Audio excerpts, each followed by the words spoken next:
My name is Stephanie Cerceo Page. I am a research scientist and director of the imaging facility here at the Lieber Institute. And this is one of our confocal microscopes that we use in the course of our research.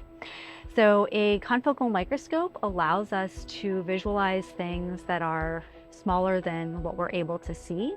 What we do in the lab is that we assign fluorescent proteins to, in this case, particular genes.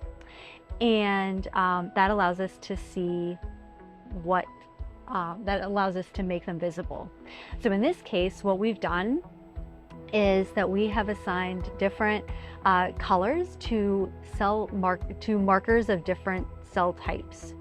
And what you can see here is that green, pink, red, and yellow all indicate different regions within this piece of tissue. And that allows us to hone in on the part of the tissue that we're really interested in, which is in this case denoted by the pink. This particular scope has a really special feature that allows us to get rid of a contaminant in postmortem human brain called lipofuscin, which you can see here in cyan is present in all of these cell types. And then we can get rid of it, allowing the signal to be more specific.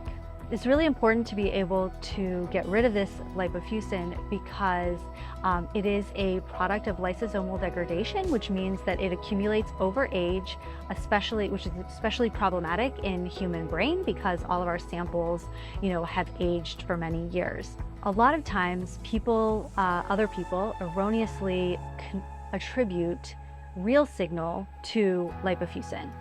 And when we're able to get rid of it by using these kind of specially designed microscopes to process this kind of tissue, that allows us to be more confident in the claims that we make about where these specific genes of interest are expressed.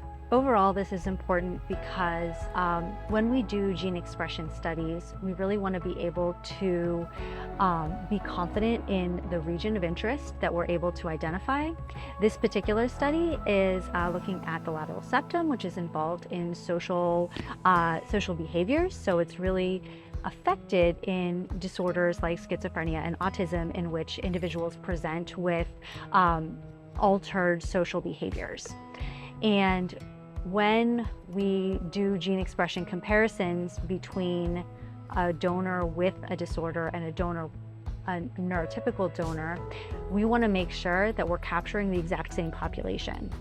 This particular study, we haven't yet gotten there, but that's where we hope to take this research.